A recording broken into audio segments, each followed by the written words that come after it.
The sun rose over Fort Kingswell's marksmanship range, casting long, crisp shadows across the firing lanes as the air filled with the metallic temps of spent brass.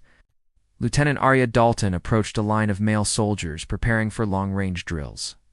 Her steps were quiet and measured, barely noticed him, till Sergeant First Class Mason Riker spotted her. His smirk appeared before his words. Calmly, Aria requested to try the sniper qualification lane. A ripple of dismissive laughter rolled through the group. Riker shook his head, telling her to stick to administrative duties before she even heard a shot. A few corporals leaned in, whispering that she didn't look like a shooter, their voices low but brimming with unearned confidence. Aria didn't flinch. She remained still, letting their disrespect settle around her like morning dust, refusing to give their mockery form or power. Their laughter drifted downrange with the breeze, light and fleeting. Before we dive into the story, make sure to subscribe to Military and Veteran Stories so you never miss these true tales of courage. And tell us in the comments where you're watching from today. Lieutenant Aria Dalton didn't look like someone who could command silence on a firing range. Small-framed with narrow shoulders and sharp, analytical eyes that missed little and revealed less. She usually passed through the corridors of Fort Kingswell unnoticed, earning only polite nods before being forgotten by the next doorway.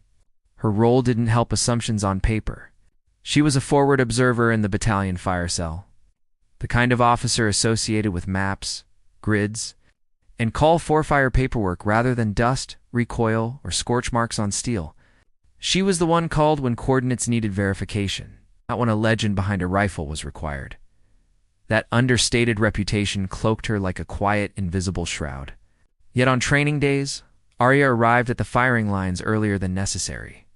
While others joked or checked their phones, she studied every detail of early shots. How rifles dipped before the trigger broke, how breathing rose too high in the chest, how impatience made the muzzle wander. Standing with hands behind her back, she tracked patterns unnoticed by anyone else. Soldiers saw a soft-spoken lieutenant signing range cards and counting ammunition. They didn't notice her eyes flicking to the mirage above the dirt, or checking the flags to confirm the wind against what she felt on her skin. Every misaligned shot was corrected in her mind as if she were adjusting an invisible dope chart. Her reputation was simple, quiet, polite, always punctual. She arrived early to briefings, sat in the same chair, and left only after the last slide went dark.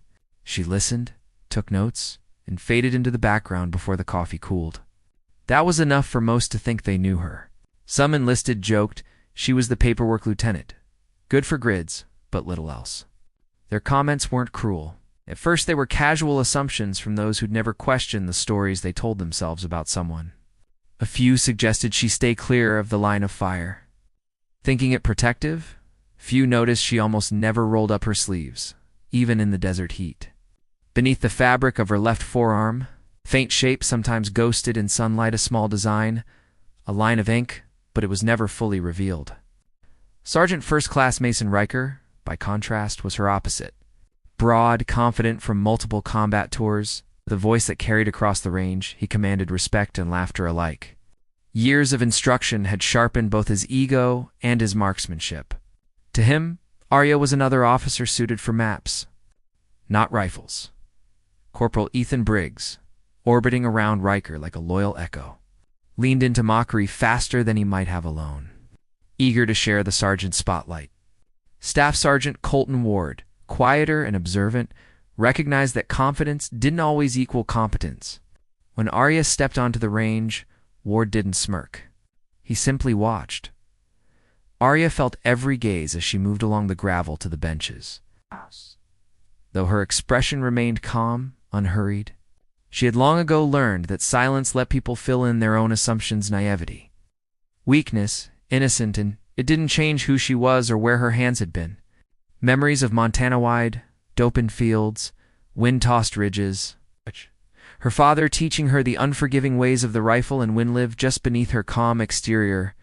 She had chosen to keep those experiences private, not out of shame, but to protect their meaning from being cheapened. Every time she watched someone struggle with a shot she could fix, or heard someone brag about an easy range day, she felt the weight of her silence. Yet she kept her sleeves down, her voice even, and carried herself with composed precision. She signed forms, checked grids, and offered technical explanations as if they came only from manuals, though experience spoke beneath every word. Now, standing on the gravel with Riker and his men scrutinizing her like a curiosity, Aria felt that choice settle over her again. She could walk away, leaving their version of her unchallenged, or she could claim what she had earned in places they had never seen. Drawing a slow breath, she felt the fabric brush her forearm. The familiar weight of her untold history, her gaze met Riker's, not defiant. Not pleading, just steady, like a shooter settling behind glass. "Sergeant Riker," she said calmly, her voice clear in the morning air, "I am requesting permission to attempt the sniper qualification lane." Riker stepped closer, gravel crunching beneath his boots as he blocked her path. His shadow fell across her feet, deliberate and heavy. He looked her over with disbelief tinged with annoyance. Leaning in, he spoke low enough to feel personal, loud enough for the crowd. Sniper work was for fighters, not clerks. The words landed as if to slam the door in her face. Soldiers drifted closer, drawn by the tension like moths to a flame. A semicircle formed, arms crossed, heads tilted, smirks spreading. Corporal Briggs puffed a mock breath and whispered, "Steady breathing?" In a sarcastic meditation tone. Laughter followed, sharp, eager, like everyone needed to prove they were in on the joke. Aria didn't flinch. She didn't step back or fold her shoulders. Hands folded behind her, posture straight, eyes calm, she radiated control over reaction, silence over folly. The morning sun warmed her uniform, but the space between her and the crowd felt cold, heavy with the weight of all unspoken. Riker barked again, ordering her to leave immediately, warning her that wasting the cadre's time would make enemies fast. His tone softened just enough to mask condescension. Aria didn't move. She stood so still that soldiers shifted uncertainly, unsure who held the moment. Riker's jaw tightened as he tried to reclaim authority. More infantrymen gathered, drawn by the raised voices, forming a second ring of curiosity and anticipation. Someone whispered that she had never fired past 300 yards. Asterisk. Another soldier muttered that he'd bet a week's pay she wouldn't even touch the rifle. Their words drifted through the group like smoke, carried by those who had already judged her without knowing a single truth. Aria let the whispers pass, her gaze fixed steadily on Riker, calm and unblinking.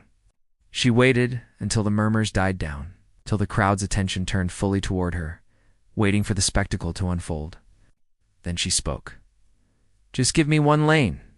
Her voice wasn't loud, but it cut through the noise with a clarity that demanded silence in its wake. Riker stared at her for a heartbeat, then another, before the laughter erupted loud, dismissive, almost desperate. He laughed not because it was funny, but because he needed everyone to know the joke was still under his control. Yet something shifted around them. Not everyone joined in. Uneasy glances began to ripple through the crowd. One infantryman lowered his arms, frowning. Another pressed his lips together as if the joke had lost its edge. Ward, standing slightly apart, watched with a tightening jaw, his eyes fixed on Aria. She didn't react to the mockery. Instead, she stepped past Riker, boots crunching on the gravel with deliberate calm, moving toward the shooting bench. The crowd parted just enough for her to pass. The rifle lay across the wood, matte black metal, catching the thin morning sunlight, the scope glinting faintly. Aria's hand settled lightly on the stock, almost reverent. That simple touch sent a ripple through the watchers. Briggs's grin faltered. Confused glances passed between soldiers. Ward's eyes narrowed, recognition flickering. The way she held the rifle wasn't beginner's luck, it was learned, disciplined, practiced. Riker reacted instinctively, his hand shooting forward to stop her. Fingers hovered inches from her wrist. The crowd held its collective breath. The breeze that had carried their mockery earlier seemed to pause, waiting. Aria stood steady. Riker's attempt to assert control felt thin, a barrier between the assumed and the real. For the first time that morning, no one laughed as she adjusted her grip. A sliver of ink flashed beneath her sleeve, a glimpse of crosshairs and numbers, arranged like no decorative tattoo. Ward's expression tightened. Something old stirred in his eyes. He recognized marks he'd only seen on those who had fired shots in hostile valleys, shots not spoken of casually. Riker remained oblivious, still attempting to force the moment back into his control, waving her off with dismissive confidence. The laughter had vanished. Aria lifted the rifle with ease, settling her stance naturally, shoulders relaxed. Elbows forming a stable triangle, weight distributed with subtle precision. Beginners fidgeted. Aria moved like she was returning to muscle memory ingrained long before Fort Kingswell had known her name. Her breathing slowed, deliberate, each inhalation and exhalation in rhythm with the shot yet to be fired. The wind shifted, carrying the scent of dust and cordite. She closed her eyes briefly, not from nerves, but from calculation. Ward recognized the motion instantly. The instinctual ritual of a seasoned-long gunner reading the air. Not instruments. A faint scar above her wrist became visible. A surgical mark from decisions made under pressure, far from comfort. Ward exhaled slowly, arms no longer folded. Even a passing captain slowed mid-stride, recognition and surprise flickering across his face before he continued, head turning once more. Quiet whispers slid through the crowd. Where had she learned that grip? Only deployed shooters moved like that.